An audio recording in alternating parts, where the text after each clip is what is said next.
በልጅ በጌታ በኢየሱስ ክርስቶስ በደልና ኃጢአታችንን ይቅር እንድትል እንጸልያለን። ዛሬ ጌታ እግዚአብሔር ሆይ በፊት አለ በደምን እንድታጥበን እንድታነጻን የምሕረት እጆች በእኛ ላይ እንዲዘረጉ በጌታ በኢየሱስ ስም እንጸልያለን። ጌታ አባት ሆይ መተላለፋችንን ሁሉ ይቅር በል። ጌታ ሆይ በፊትህ ስንቀርብ በፍጹም ድፍረት ጌታ ሆይ እንድንቀርብ የሚያደርገን ደምህ በእኛ እዚህ ጉባኤ ላይ ይሁን። እግዚአብሔር አምላካችን ሆይ ቃልህ ደግሞ ጌታ እግዚአብሔር ሆይ ዛሬም ሕያው ነው፣ ሁለት አፍ ካለው ሰይፍ ይልቅ የተሳለ ነውና ጌታ አምላካችን ሆይ በጌታ በኢየሱስ ክርስቶስ ስም በቃልህ ደግሞ እንድትናገረን በኢየሱስ ስም እንጸልያለን። ዛሬም የሚሠራው ኃይል ያለው ቃልህ ጌታ እግዚአብሔር ሆይ እነሆ እንዲሠራ እግዚአብሔር ሆይ በኢየሱስ ስም እንፈቅዳለን። ተናገረን የዘላለም አምላክ ሆይ አቤቱ ቃልህ ወደኛ ይምጣ። ያው የሆነው የሚሠራው ቃልህ ወደኛ ይምጣ። ሃሌሉያ! ክብር ላንተ ይሁን ጌታ አምላካችን ነው። ክብር ላንተ ይሁን፣ ክብር ላንተ ይሁን በጌታ በኢየሱስ ስም አሜን።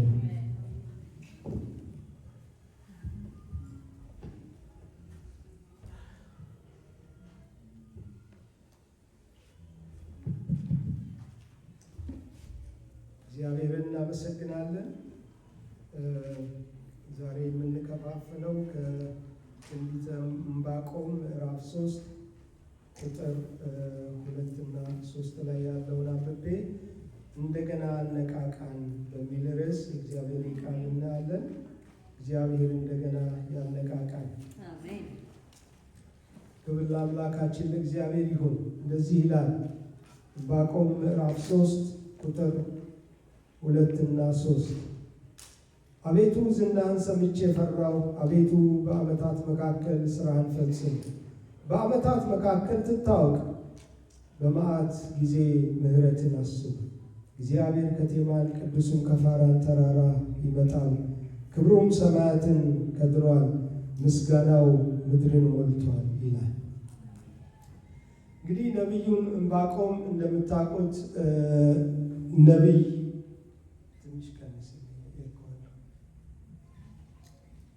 ነቢይ ነው። ነገር ግን ትንቢት ሲናገር አትመለከቱም። ያገለገለበት ዘመን የባቢሎን መንግስት ብቅ እያለ የመጣበት ጊዜ ነበረ። ከዛ በፊት የአሦር መንግስት ነበረ። በጣም ኃያል የነበረ ብዙ ጥፋቶችን ያደረሰ በዛ አካባቢ። አሁን ግን እሱ እየወደቀ የባቢሎን መንግስት ብቅ እያለ ገና ይሁዳ አልተማረከችም፣ ወደ ባቢሎን አልተወሰዱም። ነገር ግን ኃያል እየሆነ የመጣበት ጊዜ ነበር።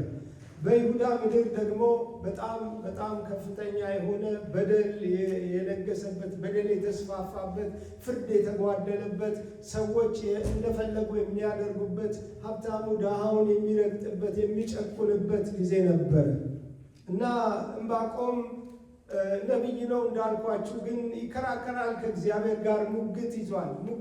ይሟገታል። ለምንድን ነው ይላል። ለምንድን ነው ጥብቅናውን ማነው ነቢይነቱን ትቶ ጥብቅና ጀምሯል። እና ለምንድን ነው ይሄ ሁሉ ሲሆን ፍርድ ሲጓደል ዝም የምትለው ለምንድን ነው? ለምን አትመልስም? እያለ ይጠይቃል እግዚአብሔርን። እና እግዚአብሔር ደግሞ ይመልስለታል። ከቁጥር 1 እስከ 6 ስትመለከቱ ነቢዩ ዕንባቆም ያየው ሸክም ይህ ነው። አቤቱ እኔ ስጮህ የማትሰማ እስከ መቼ ነው ይላል። ስለ ግፍ ወደ አንተ ጮኻለሁ፣ አንተም አታድንም። በደልንስ ስለምን አሳየኸኝ? ጠማማነትንስ ስለምን ትመለከታለህ? ጥፋት ግፍ በፊቴ ነው፣ ጠብና ክርክር ይነሳሉ። ስለዚህ ሕግ ላልቷል፣ ፍርድም ድል ነስቶ አይወጣም። ኃጢአተኛ ጻድቅን ይከባዋልና፣ ስለዚህ ፍርድ ጠማማ ሆኖ ይወጣል። እናንተ የምትንቁ ሆይ አንድ ቢተርኩላችሁ እንኳን የማታምኑትን ሥራ በዘመናችሁ እሠራለሁ። እዩ፣ ተመልከቱ፣ ተደነቁ። ይህንን የሚመልሰው እግዚአብሔር ነው። ለዕንባቆም ተደነቁ ይለዋል። ተመልከቱ፣ ተደነቁ። እነሆ የእርሱ ያልሆነውን መኖሪያ ይወርስ ዘንድ በምድር ስፋት ላይ ሁሉ የሚሄዱትን መራሮችንና ፈጣኖችን ሕዝብ ከለዳውያንን አስነሳለሁ ይላል። ባቢሎን ናት እቺ ከለዳውያን የሚላቸው ባቢሎናውያን ናቸው። እና እነሱን አስነሳና ሕዝቤን እቀጣለሁ እያለ ነው። ፍርድ መጓደሉን አይቻለሁ። በምድር ላይ ግፍ እንደበዛ ተመልክቻለሁ። ነገር ግን እቀጣለሁ። ስቀጣ ደግሞ የምቀጣው ባቢሎናውያንን አምጥቼ ነው ብሎ እግዚአብሔር ይናገራል። ዕንባቆም ይህንን ሲሰማ ደግሞ የባሰ አሁን ይጮኻል፣ ይደነግጣል። እንዴት ይላል ደግሞ እንዴት እኔ ጥቂት ቀጥተህ ይህንን ሕዝብ በዚህ ምድር ላይ ስርዓት እንዲሰፍን እንጂ እንደው በጣም የባሰውን ኃጢአተኛውን በባሰ ኃጢአተኛ እንዴት ትቀጣለህ? እንዴት ሕዝብን አሳልፈህ ትሰጣለህ? እያለ እንደገና ደግሞ እግዚአብሔርን ይጠይቃል። እንዲህ ይለዋል ምዕራፍ 1 ቁጥር 13 ላይ ዓይኖች ክፉ እንዳያዩ ንጹሕ ናቸው፣ ጠማማነትንም ትመለከት ዘንድ አትችልም። አታላዮቹን ስለምን ትመለከታለህ? ኃጢአተኛውስ ከእርሱ ይልቅ ጻድቅ የሆነውን ሲውጠው ተመልከቱ። ከእነኛ ከባቢሎናውያን ኃጢአት ጋር ሲያነጻጽረው ጻድቆች ናቸው ሕዝቡ፣ ምክንያቱም የእግዚአብሔር ሕዝብ ነው። እንደሱ አድርጎ ነው እሱ የተመለከተው። ስለዚህ የባሰው መጥቶ ኃጢአተኛው ከእርሱ ይልቅ ጻድቅ የሆነውን ሲውጠው ስለምን ዝም ትላለህ እያለ ይጠይቃል። አሁንም እግዚአብሔር ለነቢዩ ጩኸት መልስ ይሰጣል። እውነት ነው፣ በእነሱ ከቀጣው በኋላ እነኛም ደግሞ ባቢሎናውያን ከለዳውያን ደግሞ እነሱም አይቀርላቸውም፣ እነሱንም እቀጣለሁ እያለ ይመልሳል። እቀጣለሁ። ከምዕራፍ 1 እስከ ምዕራፍ 2 ድረስ ይህንን ክርክር ነው የምትመለከቱት። ይከራከራሉ። ዕንባቆም ይናገራል፣ እግዚአብሔር ይመልሳል። የዕንባቆም ጥያቄና የእግዚአብሔርን መልስ ካየን በኋላ አሁን ወደ ምዕራፍ 3 ላይ ስንሄድ ግን ነገር ለውጥ ሲል ታያላችሁ። በዚህ ክፍል ላይ የነቢዩን ጽናት የነቢዩን እምነት ትመለከታላችሁ። ምንም ነገር ሳይለወጥ ሁኔታው ባልተለወጠበት እሱም ባልገባው ነገር ላይ ባይገባኝም እንኳን እያደረክ ያለው ባልረዳውም እንኳን አንተ ጻድቅ ነህ እያለ እግዚአብሔርን ወደ ታች ከቁጥር 17 ጀምሮ በዝማሬ ሲያመሰግነው ትመለከታላችሁ። እግዚአብሔርን ያመሰግናል፣ በእምነት ሆኖ ያመሰግናል። የእግዚአብሔር ነገር ሲገለጥለት እግዚአብሔርን ሲያየው በክብሩ ሲያየው ሐሳቡን ይለውጣል። ክርክሩን ይለውጥና ምስጋናውን ይጀምራል። ጽናቱን ትመለከታላችሁ። እና በቁጥር 2 ላይ እንደዚህ ይላል፣ እግዚአብሔር ሆይ ዝናህን ሰምቻለሁ። እግዚአብሔር ሆይ ሥራህን አስፈራኝ፣ በእኛ ዘመን አድሳቸው። ሊትራሊ ምን እያለ ነው? ቀድሞ የሠራኸውን ሥራ አባቶቻችን የነገሩንን ያነበብነውን ተአምራትን አሁን በእኛ ዘመን አነቃቃ፣ ሪቫይቭ አድርግ፣ እንደገና መስራት ጀምር እያለ ነው። ሃሌሉያ! ክብር ለእግዚአብሔር ለአምላካችን ይሁን። ይህ በእኛም ዘመን ያስፈልገናል። ክርስትና በጣም ሩቲን ሲሆን፣ ሃይማኖት ሲሆን ይሰለቻል። ሁሌ መውጣት መግባት ሲሆን ይሰለቻል። ሃይማኖት ለየት የሚያደርገው የእግዚአብሔር መንፈስ መጥቶ ሲነካ ነው። ክብር ለስሙ ይሁን። ሃሌሉያ! ተደጋጋሚ ነገር ሁሉ ነገር እኮ ይሰለቻል።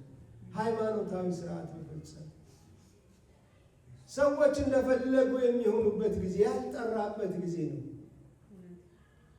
እንጮሃለን ፈቀቅ አንልም፣ እንጮሃለን ፈቀቅ አንልም፣ እንጮሃለን ፈቀቅ አንልም። እግዚአብሔር ዛሬ ያድሰን፣ በእኛ ዘመን ተሐድሶን ያምጣ። ክብር ለአምላካችን ለእግዚአብሔር ይሁን እና በእኛ ዘመን የእግዚአብሔር ክብር ተገልጦ መንፈሳዊ ተሐድሶ እንዲመጣ ምን እናድርግ ታዲያ? የመጀመሪያው ሐሳቤ የእግዚአብሔርን የቀድሞ ሥራ እናስብ። ዕንባቆም እግዚአብሔር በታሪክ ውስጥ ያከናወናቸውን ታላላቅ ሥራዎች ያስታውሳል። ብዙ ጊዜ ትኩረታችንን የምናደርገው ዛሬን ላይ ነው። ዛሬን አኑረኝ፣ ዛሬን አኑረኝ፣ ዛሬን አብላኝ፣ ዛሬን አጠጣኝ፣ ዛሬ በር ክፈትልኝ፣ ዛሬ ይህንን አድርግልኝ። ሰርቫይቭ ላድርግ። ሰርቫይቫል ጸሎት ነው የምንጸልየው። በቃ ዛሬ ልኖር ነው። ጸሎታችንን ሁሉ ፈትሹ። እልፍ ማለት ከፈለግን የእግዚአብሔርን የቀድሞ ሥራ እናስብ። የመጀመሪያው ሐሳብ አሁን እየሆነ ባለው ነገር ላይ ብቻ ሲሆን ትኩረታችን በፍርሃት እንሞላለን። እንደምባቀው እንዴት ዝም ትላለህ? እንዴት ፍርድ ሲጓደል በዚህ ጋር አንድ ቀዳዳ ስንደፍን በዛ ጋር ሌላ ቀዳዳ ይከፈታል። ያንን ቀዳዳ ደፈን ስንል ደግሞ ሌላ ቀዳዳ ይከፈታል። ቀዳዳ እየደፈን መኖር አንችልም ወገኖች። ችግር እያሰብን መኖር አንችልም። ሁሉ ጊዜ ብዙ ችግር አለ እናስበው ካለን፣ ብዙ ችግር አለ እንየው ካለን፣ እንጩህ ካለን፣ እውነት ነው ችግር ስናይ ዝም እንበል እያልኳቸው አይደለም። ነገር ግን ከዛ የሚያልፍ ነገር ደግሞ እግዚአብሔር ያደርጋል። አሜን። የታመነ አምላክ ነው። ከዛ ላለፈ ነገር እንመነው። እሱ ይምጣ እሱ ይነሳ እንጂ እንዴት እንደሚሰራ ያውቃል እግዚአብሔር።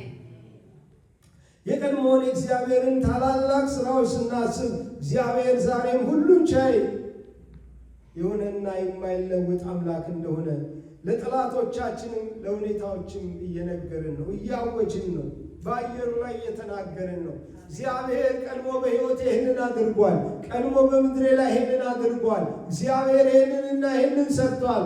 ዛሬም የታመነ ነው ልበለው።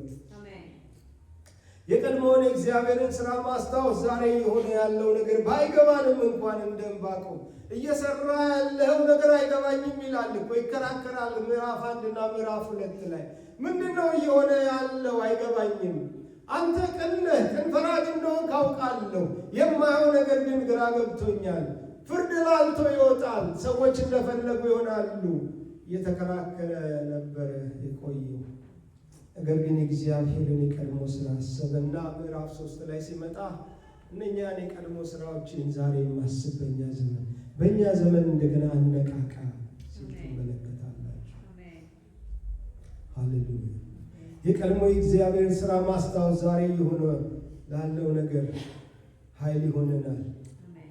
እምነታችንን ያጠናክራል።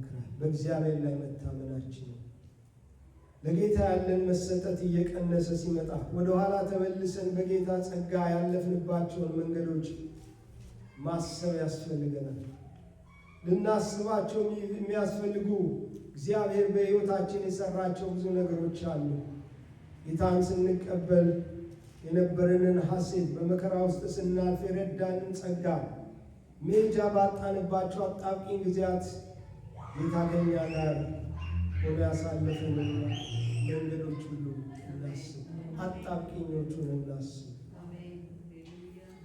ብዙ የረዳኝ ነገር ይሄ ነው ወገኖች። አንድ ከባድ ነገር በሕይወቴ ሲገጥመኝ፣ ያልጠበቁት ነገር ሲመጣ ያሳለፈኝ አንደኛው ነገር ይሄ ነው። እግዚአብሔር በሕይወቴ ያደረጋቸውን ነገሮች ወደኋላ ዞር ብዬ እንዳስብ ያደርገኛል። ከባድ የሆኑ መንገዶችን አሳልፎኛል እግዚአብሔር። ጨለማዎችን አሳልፎኛል። አልፋለሁ ያላልኩባቸውን መንገዶች አሳልፎ አሳይቶኛል። እንዴት እንደሆነ በማላቅበት ሁኔታ ወጥቼ አይቻለሁ። እሱን ሳስብ ለዛሬ ጉልበት ይሆነኛል።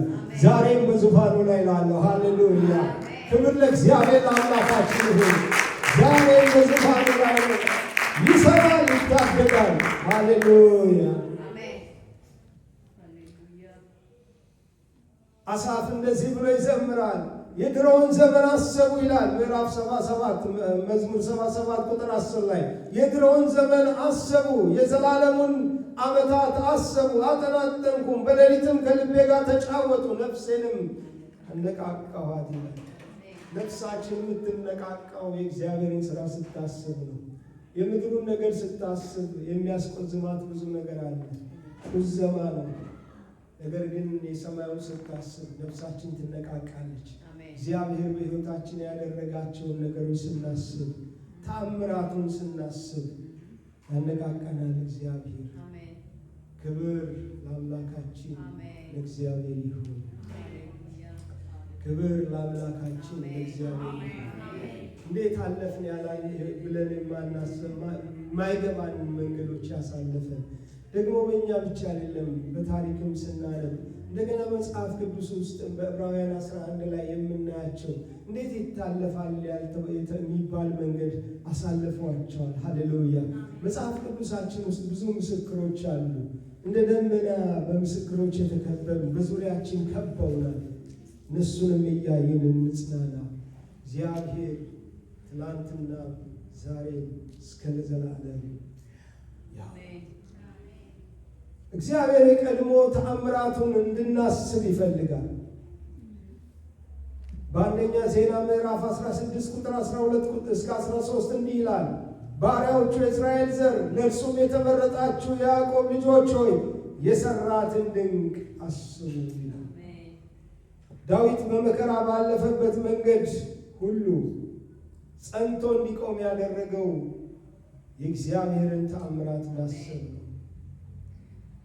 የቀድሞውን ዘመን አሰቡ፣ ስራህን ሁሉ አሰላሰሉ፣ የእጅንም ስራ ተመለከቱ ይላል በመዝሙር 143 ቁጥር 5 ላይ።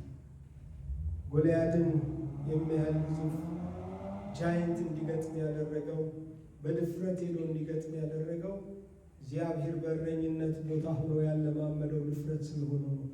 ከአንበሳና ከድብ አፍ እያዳነ በጎቹን ሲወስድበት እየተናጠቀ እግዚአብሔር ኃይል ሲሆነው እሱን ነው የሚያስበው። አንተ ብላቴና ነህ፣ እሱ ደግሞ ከልጅነቱ ጀምሮ ጦረኛ ነው፣ እንዴት ትገጥመዋለህ አለው ሳኦል።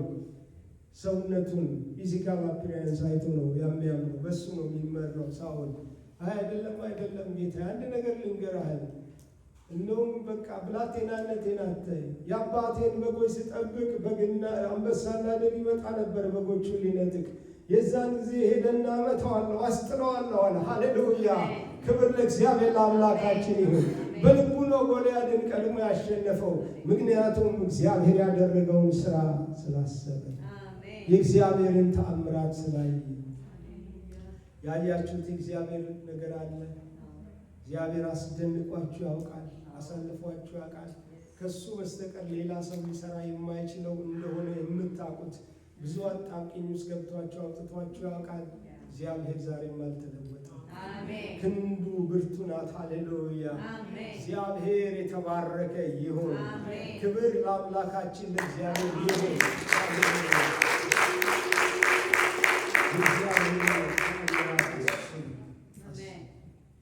እግዚአብሔር መልካም፣ በመከራም ቀን መሸሸጊያ፣ እርሱ የሚታመኑትን ያውቃል። ሁለተኛ መንፈሳዊ ተሐድሶ እንዲመጣ መጸለይ አለብን። አሁን ቅድም እንዳልኳችሁ ብዙ የተያዝንበት ነገር የዛሬ ነገር ላይ ነው። ዛሬ ላይ ነው ጸሎታችን ሁሉ ያተኮረው፣ ዛሬ ላይ ነው። ስለ ዛሬ መጸለይ ተገቢ ነው። ነገር ግን ከዛ ማለፍ ደግሞ ያስፈልገናል። እልፍ እንበል እስቲ። እግዚአብሔር የተባረከ ይሁን። ለመብልና ለመጠጥ ጌታ መምጣትም አያስፈልገውም ነበረ። ድሮም ይበላል፣ ድሮም ይጠጣል፣ ጌታም ሳይመጣ። ዛሬም ያው ነው፣ ይቀጥላል። አይዟችሁ።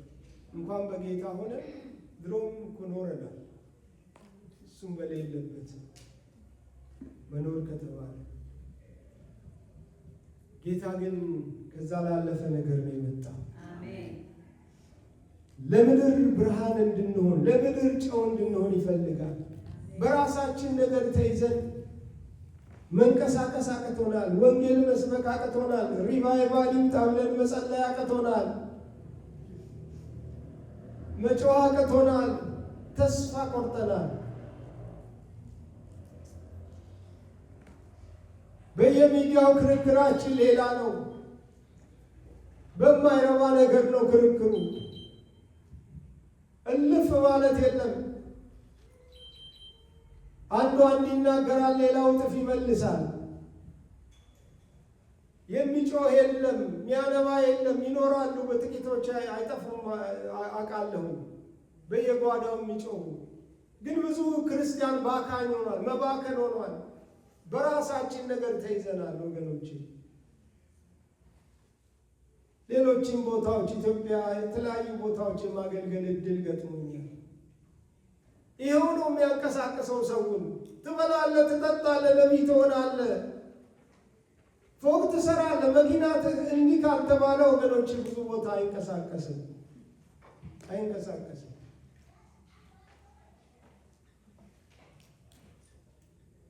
ምን አለ ከዚህ ያለፈ ነገር ብናስብ። አንዳንድ ቦታዎች ላይ ደግሞ ሪቫይቫል ተነስቷል። እዚህ ቸርች፣ እዛ ቸርች፣ እዚህ ቦታ፣ እዚህ ሰፈር ትባላላችሁ። ሪቫይቫል ቤት አለ ስትሉ ውስጥ መሟሟቅ ነው። ከዛ አለፈ አይደለም። እሱ እሱ አይደለም የተነሱ ሪቫይቫሎችን ስናይ እንደሱ አልነበረ። ዕንባቆም የእግዚአብሔርን ሥራ በዘመኑ እንዲያይ በእኛ ዘመን አድሳቸው፣ በእኛ ጊዜ እንዲታወቁ አድርገናል። ሃሌሉያ! የቀድሞ ተአምራትህን በእኛ ዘመን አሁን ድገመው። አንለፍ፣ እንደዚሁ አንለፍ፣ እንዲሁ እንደተመላለስን አንለፍ።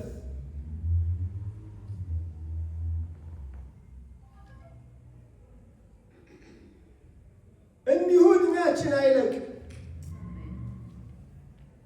እግዚአብሔር ያነቃቃል። እግዚአብሔር ይነሳ። የሚሰራውን ይስራ። በዘመናችን ምን ያህል ዘመን እንደምንቆይ አናውቅም። እንዲህ ያለ ነው በመዝሙሩ የሚጸልየው፣ በእኛ ዘመን አድሳቸው፣ በእኛ ዘመን እንዲታወቁ አድርግ። ዕንባቆም የነበረበት ዘመን የፍርድ መጓደል፣ አመፃ ተስፋፍቶ እግዚአብሔርን መፍራት እንኳን የጠፋበት ዘመን ነበረ። ግን ተስፋ አልቆረጠም። እግዚአብሔር ጣልቃ እንዲገባ ታድሶ እንዲመጣ ይጸልያል። ወገኖች ታድሶ እንዲመጣ ጸልዩ። እግዚአብሔር ሪቫይቫል አምጣ። የሁላችን ጸሎት ያስፈልጋል። በየቤታችን የምንጸልያቸው ጸሎቶች እግዚአብሔር ይሰማቸዋል። እግዚአብሔር ያደምጣቸዋል። እግዚአብሔር ያድሰን። ታድሶ እርስ በርስ ከመሟዋቅ ያለፈ ነው። ታድሶ በከተማ ላይ ተጽዕኖ ያደርጋል። በሀገር ላይ ተጽዕኖ ያደርጋል። በዓለም ላይ ተጽዕኖ ያመጡ ብዙ ሪቫይቫሎች ከዚህ ከአሜሪካ ከእንግሊዝ ተነስተዋል። ወገኖች ሪቫይቫሎች እሳቱ ተለኩሶ ወደ ሌሎች ሀገሮች ሄዷል። ጥቂቶች ስላነቡ ነው፣ ስለጸልዩ። ሶስተኛ በንስሐ ወደ እግዚአብሔር መመለስ ደግሞ ያስፈልጋል። መጮህ ብቻ አይደለም፣ መጸለይ ብቻ አይደለም፣ ይቅር በለን ብቻ አይደለም፣ መመለስ ደግሞ በእውነት ያስፈልጋል። እንዲህ ይላል፣ በመዓት ጊዜ ምሕረትን አስብ እያለ ደግሞ ንስሐ ይገባል። ቁጣ በመጣ ጊዜ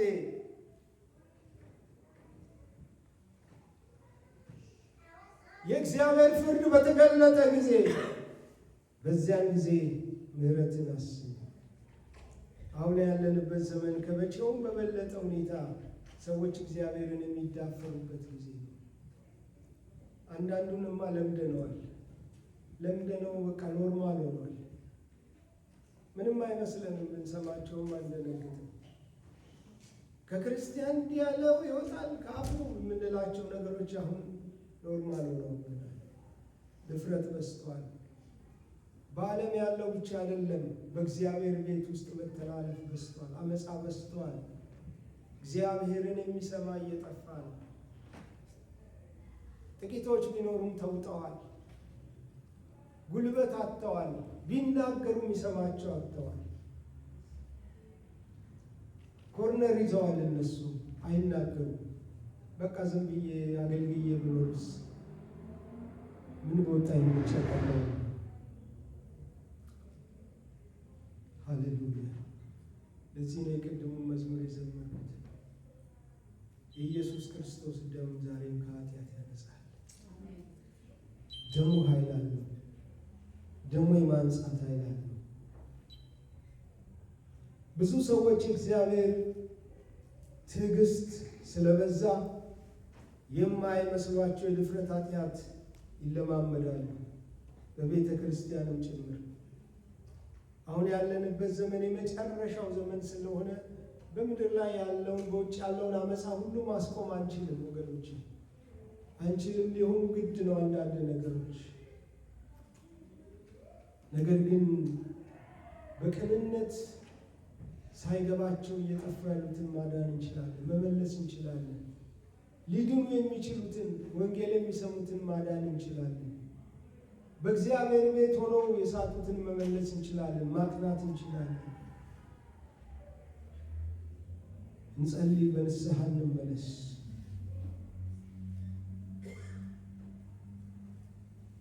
ክብር ለእግዚአብሔር ለአምላካችን ይሁን። ኤርምያስ ኃጢአትና አመፃ በበዛበት ዘመን ነው መንፈሳዊ ተሐድሶ እንዲመጣ አቤቱ መልሰን እያለ በንስሐ ሲጮህ ትመለከታላችሁ። ሰቆቃወ ኤርምያስ ምዕራፍ 5 ቁጥር 21 ላይ አቤቱ ወደ አንተ መልሰን እኛም እንመለሳለን፣ ዘመናችንን እንደ ቀድሞ አድስ። ዘመናችን ይታደስ ወገኖች። እንደ ቀድሞ ማለት እኮ ከሱ በፊት እንደነበረው ብቻ አይመስለኝ። ኦሪጂናል የሆነው የእግዚአብሔር ሐሳብ እንዲፈጸም እግዚአብሔር ሲጠራ ያንን ኔሽን ጠርቶ ሲያወጣ የነበረው ፍቃድ። ምክንያቱም እነሱ ብቻ እግዚአብሔር የኛ ነው ብለው ሁልጊዜ ይህንን እያወጁ ሌሎችን እየናቁ እንዲኖሩ አልነበረም እስራኤላውያንን የጠራው። በእነሱ በኩል ዓለምን መድረስ፣ አሕዛብን መድረስ ነበረ ሐሳቡ። የነበረው ዕቅድ ነበረ። ጥቂት ሰዎች ይህንን አድርገዋል። በጣት የሚቆጠሩ ሰዎች እነ ዳንኤል በባዕድ ምድር ወንጌል ሰብከዋል። እነ አስቴር ስሙን አስጠርተዋል። እነ መርዶክዮስ። አዜኔሽን ግን ፌል አድርጋለች እስራኤል። ከዛ አላለፈች። አሁንም ቤተ ክርስቲያን እንደዚሁ እየሆነች ነው። ለሌሎች ተጠርቶ የወጣ ሕዝብ ማለት ነው ቤተ ክርስቲያን ራሱ። ግን እያደረግን አይደለም። በቤተ ክርስቲያን ታሪክ መንፈሳዊ መነቃቃት የመጣባቸውን ዘመናት ስናይ የንስሐ ጸሎት ትልቅ ስፍራ ነበረው። ሪቫይቫሎች ሲጀምሩ የመጀመሪያው ሰዓት የተለኮሰው በጸሎት ነው። ብዙዎቹ ሪቫይቫል የተነሳባቸውን ዘመኖች ማየት ትመለከት ትችላላችሁ። ኃጢአታቸውን እየተናዘዙ ሕዝቡ እንዲመለስ በጸሎት አጥብቀው የእግዚአብሔርን ፊት የፈለጉ ሰዎች ናቸው ሪቫይቫል እንዲመጣ እግዚአብሔር የተጠቀመባቸው። ለምሳሌ አንዱን ስናይ በእንግሊዝና በአሜሪካ የተጀመረ ታላቅ መነቃቃት ወይም ፈርስት ግሬት አዌክኒንግ የሚባል አለ እና ከ1730 ላይ ነው የጀመረው እስከ 1745 ድረስ የቆየ ሪቫይቫል ነው። የጀመረው በእንግሊዝ ነው። ነገር ግን ይሄ ሪቫይቫል የመጣው በዘመኑ የነበሩ እንደ ጆናታን ኤድዋርድ፣ ጆርጅ ዋይትፊልድ፣ እነ ጆን ዊስሊ የሚባሉ ታላላቅ ሰባኪዎች ስብከታቸው አንድ ነበረ፣ ተመለሱ ተመለሱ። ጸሎታቸውም አንድ ነበረ፣ አስበን አነቃቃል። እግዚአብሔር ሆይ ሪቫይቫል ይሁን፣ እግዚአብሔር ሆይ መልሰን። የሚጮሁ ሰዎች ነበሩ። ጓዳቸውን ዘግተው ይጮኻሉ። ኃይል እየተሞሉ እየወጡ ወንጌል ይሰብካሉ። ተመለሱ ነው። በገፍ ነበረ ሰዎች የሚመለሱት። ቅድስና ይሰበክ ነበረ። አሁን እንደ እፍረት የተቆጠረ ማን ይሰብካል? አሁን ከጥቂቶች በስተቀር። ተመለሱ እያሉ ይሰብካሉ። ሕዝቡም ልቡን ከፍቶ ይመለስ ነበረ። ሁለተኛው ታላቅ መነቃቃት ወይም ሰከንድ ግሬት አዌክኒንግ ደግሞ በ1820 እስከ 1830 የቆየ ነው እና ሪቫይቫል እንዲመጣ እግዚአብሔር የተጠቀመበት ሰው ቻርለስ ፊኔ የተባለ ሰው እዚህ አሜሪካን ውስጥ እግዚአብሔር በኃይል ተጠቅሞበታል። የዚህም ሰው መልእክት በዋናነት የሚያተኩረው በንስሐ ጥሪ ላይ ሲሆን ብዙ ሰዎች መልእክቱን ሰምተው በንስሐ እየወደቁ ጌታን ይቀበሉ ነበር። ከዚያም በኋላ በ1906 ደግሞ የተጀመረ አዙዛ ስትሬት ሪቫይቫል የሚባል ሁላችሁም ታውቁታላችሁ። ዊሊያም ሲሞር በሚባል አንድ ጥቁር አሜሪካዊ የተጀመረ ነውና እሳቱ የተለኮሰው እዚሁ ኤልኤ ውስጥ ነበር። የተጀመረው በጸሎት ነው። በጸሎት ስፍራ ወድቆ የእግዚአብሔርን መገኘት የእግዚአብሔርን ሕልውና እየናፈቀ ይጮህ ነበር። ማን ተቀበለው ማን አልተቀበለው ጉዳዩ አይደለም፣ ይጮሃል። ሜንቱሬ የሚለው ሰው እንኳን መጥቶ አይቶ መጀመሪያ እዚህ አትማርም፣ ያው ነጮች ስለሆኑ ቁጭ ብለህ ውጭ ተማር ብለውት እዛ ያስተምር የነበረ ሰው እንኳን መጥቶ አይቶ ይሄ ትክክል አይደለም ብሎት ይላል። እሱ ግን ይቀጥል ነበር። ፔንቲኮስት ላይ የተጀመረውንም እንደዚሁ ማንሳት እንችላለን። 5 ሰዎች ናቸው ተንበርክከው ሲጮሁ የነበሩት። መልስን እኛም እንመለሳለን። አራተኛ በእምነት ደግሞ መመላለስ አለብን። እምነት ለሪቫይቫል መምጣት ትልቅ ስፍራ ነው ያለው። ዕንባቆም ይህንን ያደረገው በእምነት ቆመ። ምንም እንኳን የሚሆነው ነገር ባይገባው፣ ቅድም እንዳልኳችሁ ከእግዚአብሔር ጋር ሙግት ላይ ቢሆንም እንኳን ነገር ግን በእምነት ጸና። ምንም ያህል ብንጸልይ ያለ እምነት የሆነ ጸሎት እግዚአብሔርን ደስ አሰኘው። ከላይ የጠቀስናቸው እግዚአብሔር የተጠቀመባቸው ሰዎች በሙሉ የእምነት ሰዎች ነበሩ። እምነት ሪቫይቫል እንዲመጣ ብቻ ሳይሆን ሪቫይቫሉም እንዲቀጥል ያደርጋል።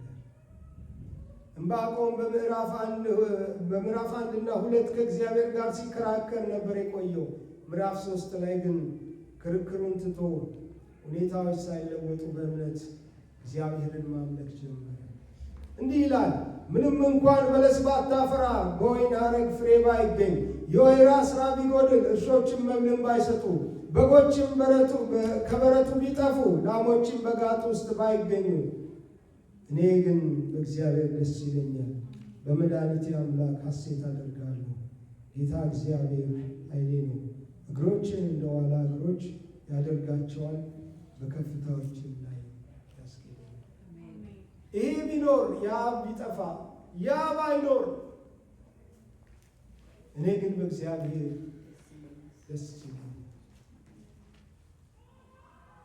ብዙ የምንፈልጋቸው ነገሮች አሉ። እግዚአብሔር ቢሰጠን ደስ የሚለን፣ ባይሰጠንም ግን ስሙ የተባረከ ይሁን። እኛ በእግዚአብሔር ደስ ይለናል። ለዚህ ነው ሐዋርያው ጳውሎስ በጌታ ደስ ይበላችሁ፣ ክብር ለስሙ ይሁን። ሌላው ነገር ደስ ቢያሰኝም ጊዜያዊ ነው ደስታው፣ ወዲያው ፌድ ያደርጋል፣ ወዲያው ያስጠላችኋል። እነዚህ በጣም ውድ የሆኑ ነገሮች የሚቀያየሩ ሰዎች ጠጋ ብላችሁ ብትጠይቋቸው በቃ አልፈውበታል፣ ሌላ ነው የምፈልገው ነው ይላችሁ። አንድ የፉትቦል ተጫዋች የነበረ ጡረታ የወጣ ሰው አለ እና ትልቅ ማንሽን አለው። ባለፍኩ ቁጥር አለ ሳይ የሆነ ደስ ካላለኝ ይህንን ቀይርና እንዲህ አድርጋችሁ በዚህ አይነት ዲዛይን እንደገና ስሩ ትላለሁ አለ። ምን ትኖርበታለህ ሲለው በፍጹም ሳልፍ ነው የማየው እንጂ ያንዱ ክፍል ብቻ ነው የምኖረው። በፍጹም በቃ የሚኖርበትም የለም እሱም አይኖርም። ሲያልፍ ግን ካስጠላው ይሄን አፍርሱና እንዲያርጉ ይላል። በቃ ይሄ ነው መጨረሻው። ምንም ከአንድ ነገር ያለፈ ምንም ነገር ቢሰጥ፣ ምንም ፌራሪ ቢሰጠን ነገ ደግሞ ሌላ መጠየቃችን አይቀርም፣ አንረካም። ክብር ለእግዚአብሔር፣ የሚያረካን ጌታ ብቻ። አሜን። ክብር ለእግዚአብሔር ለአምላካችን። ሃሌሉያ።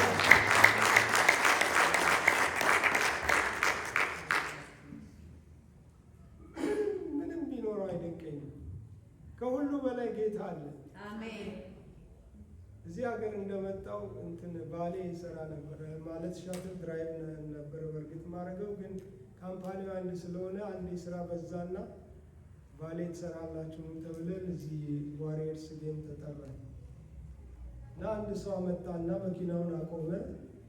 አበሻ ልጅ አብሮ የሚሰራ አለ። መኪናውን ተቀበልኩትና ወስጄ ላቆም ሲሄድ ሮጦ መጣ ሱፐርቫይዘር። ቆይ አለኝ። አቆምኩኝ። ምንድን ነው አልኩት። ይህን ሰው ታውቀዋለህ አለኝ። አላውቀውም አልኩት። ከዛ በኋላ ይሄ እኮ የሆነ እንዲህ አይነት ፊልም ላይ አይተህ ታውቃለህ? ይሄ ብዙ ፊልም ላይ አላውቀውም፣ ተወኝ አሁን አቆምበት ስራ በዝቶብኛል ብዬ ልሄድ ስል ሮጦ መጣና አስቆመኝና ላውረድ አለኝ። ራሱ ወስዶ ቦታ መርጦ የማይገጭበት ምናምን አቆመ። ከዛ ስመለስ የሀበሻው ልጅ አገኘ። ማን እንደሆነ አውቃለህ አለኝ። እኔ እንጃ የሆነ የፊልም አክተር ነው አለኝ። አላወኩም። እንዴ ከሌ እኮ ነው አለ። ይሁና እንግዲህ ከሌላው የተለየ ትሪት አላደርገውም ማለት ነው። አንተ ደግሞ እነ ቲዲ ጄክስ ምናምን መጥቶ ካልተባልክ አይሞቅህም ማለት ነው። ምንም አይደንቀንም፣ ሁሉን አይተነዋል። ክብር ለስሙ ይሁን። ገብቶናል፣ ባናየው እንኳን ገብቶናል እርካታ እንደማይሰጥ። እግዚአብሔር ይባረክ። ማጠቃለያችን ላይ ከዚህ ክፋትና አመፅ በበዛበት ዘመን በዓለም ላይ የሆነ ካለው ነገር ጋር ተስማምተን እንዳንቀመጥና እንዳንወሰድ ከተኛንበት የሚያነቃን የእግዚአብሔር ኃይል እንዲገለጥ መንፈሳዊ ተሐድሶ እንዲመጣ አጥብቀን እንጸልይ። ዋናው መልእክት ይሄ ነው። የቀደመውን ስራ እግዚአብሔር በእኛ ዘመን ይስራ። የእግዚአብሔርን ክንድ ሳናይ አንለፍ። እርካታ ያለው እሱ ውስጥ ነው። የጥያቄዎቻችን መልስ ያለው እሱ ውስጥ ነው። ደስታ ያለው እሱ ውስጥ ነው። ሰላም ያለው እሱ ውስጥ ነው። የነፍሳት መዳን ያለው እሱ ውስጥ ነው። እግዚአብሔር እንደገና ያስበን። እንጸልያለን። ሃሌሉያ። በጸሎት መንፈስ እያለን እዛ ሆናችሁ ማይክ ስጣቸውና አምልኮ መሪዎች አንድ መዝሙር ቀስ እያሉ ያዘምሩናል። ሽማግሌዎች ወደዚህ መጥታችሁ ቦታችሁን ያዙ። የጌታ እራት ይሰጧችኋል። በዚህ ስታልፉ ግን እኔ ዘይት ቀባችኋለሁ። በጣም በቃ እንጸልያለን። እግዚአብሔር እንዲነካችሁ ሁላችሁንም ላይ ግንባራችሁ ላይ አድርግና አንድ ላይ እንጸልያለን።